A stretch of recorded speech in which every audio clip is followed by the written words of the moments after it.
الحمدللہ رب العالمین والصلاة والسلام علی سید الانبیاء والمرسلین اما بعد فاعوذ باللہ من الشیطان الرجیم بسم اللہ الرحمن الرحیم یا رب لک الحمد کما ینبغی لجلال وجہک وعظیم سلطانک رب اشرح لی صدری ویسر لی امری واحلل عقدۃ من لسانی یفقہوا قولی رب زدنی علما۔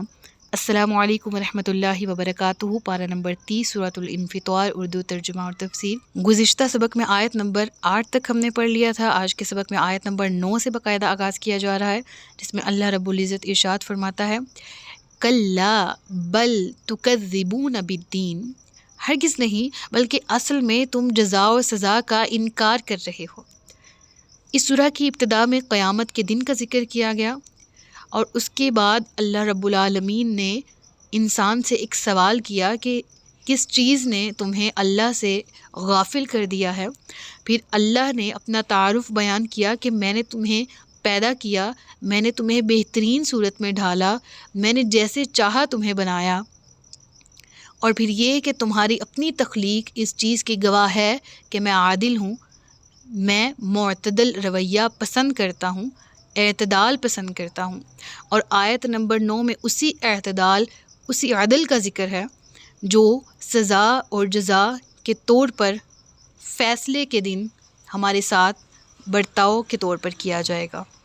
اور اللہ اسی کا ذکر کرتا ہے کہ تم لوگ یہ جو اللہ کی شان غفاری کے قصیدے پڑھ رہے ہو، اس کا ہرگز یہ مطلب نہیں ہے کہ تم اس کی رحمت اور بخشش پر واقعتاً بہت پختہ یقین بھی رکھتے ہو، بلکہ اصل بات کیا ہے کہ اپنے اس فلسفے کی آڑ میں تم جزا و سزا کا انکار کرنا چاہتے ہو۔ کس فلسفے کی بات ہو رہی ہے؟ گزشتہ لیکچر میں ہم نے اس میں ڈیٹیل میں بات کی تھی کہ اللہ کی شان رحیمیت، اللہ کے کرم کو اس طرح سے ڈیفائن کرنا یا اپنے مائنڈ سیٹ کو اس طرح سے ریڈی کرنا کہ عمل کچھ نہیں ہے، ہم تو ویسے ہی بخش دیے جائیں گے، یا یہ کہ اللہ تو بہت غفور الرحیم ہے اور قصیدے پڑھ کے معاملہ رفع دفع ہو جائے گا۔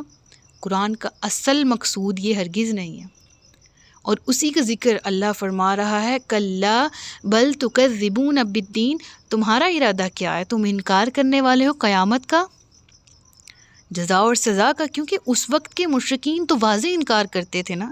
شاید وہ اسی طرح سے حیلے بھی تراشتے ہوں کہ ہاں بالفرض قیامت آ بھی گئی تو ہم بخشے جائیں گے وغیرہ وغیرہ، لیکن آج کے دور میں ہم سے بھی یہ سوال ہے کہ اللہ تعالیٰ کے عدل پر ہم نظر ضرور رکھیں، اور پھر اس کے رحمت کے امیدوار ہوں، دعا کریں اپنی مغفرت، امت کی مغفرت کی، لیکن اس کے لیے کوشش بھی کریں۔ اب اگر تم یہ عقیدہ رکھتے ہو کہ شاید اللہ کا انسانوں کو محاسبہ کرنا منظور نہیں ہے، تو اگلی آیت پر غور کرو۔ اللہ فرماتا ہے وَإِنَّ عَلَيْكُمْ لَحَافِظِينَ کِرَامًا کاتبین یعلمون ما تفعلون، حالانکہ تم پر نگران یعنی فرشتے مقرر ہیں جو بڑے باعزت لکھنے والے ہیں، وہ جانتے ہیں جو کچھ تم کرتے ہو۔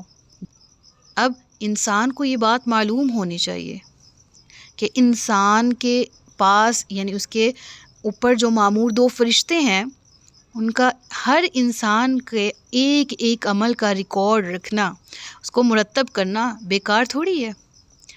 یہ تبھی لکھا جا رہا ہے کہ اس کے مطابق فیصلے ہوں گے، لہٰذا یہ چیز ذہن میں رکھنی چاہیے۔ اور پھر انہی نامہ اعمال جو کہ لکھے جا رہے ہیں، بہتر ہوئے تو کیا ہوگا؟ ان الابرار لفی نعیم، یقیناً نیکوکار بندے نعمتوں میں ہوں گے،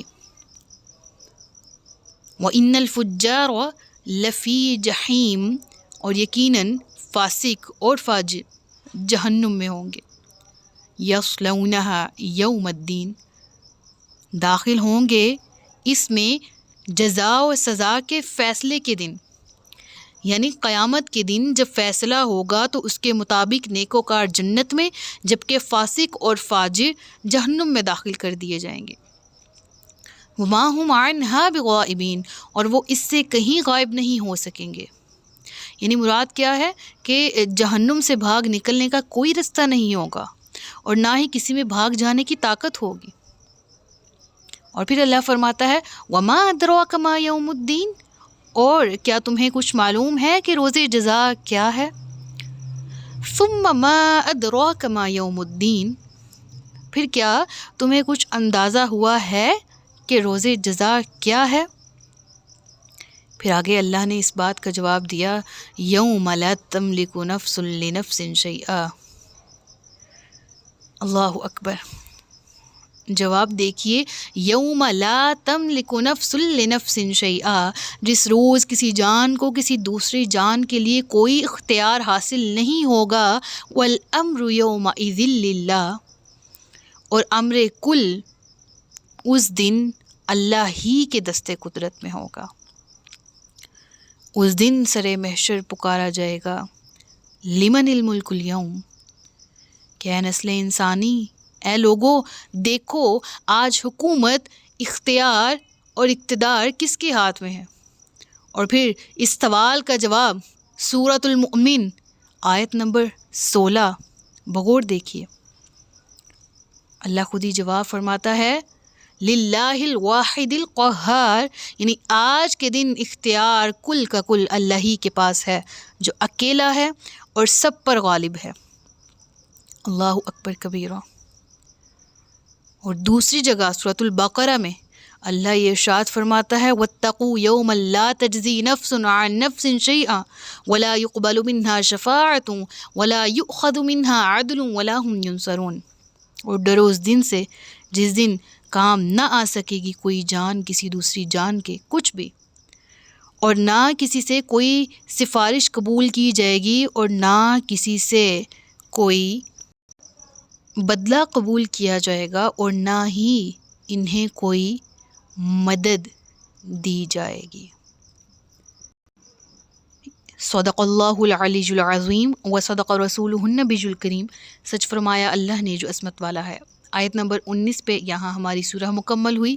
اگلے سبق میں نیکسٹ سورہ کے ساتھ حاضر ہوں گے۔ اپنا بہت سا خیال رکھیے گا، مجھے دعا میں یاد رکھیے گا۔ تاجدار ختم نبوت زندہ باد، پاکستان پائندہ باد۔ السلام علیکم ورحمۃ اللہ وبرکاتہ۔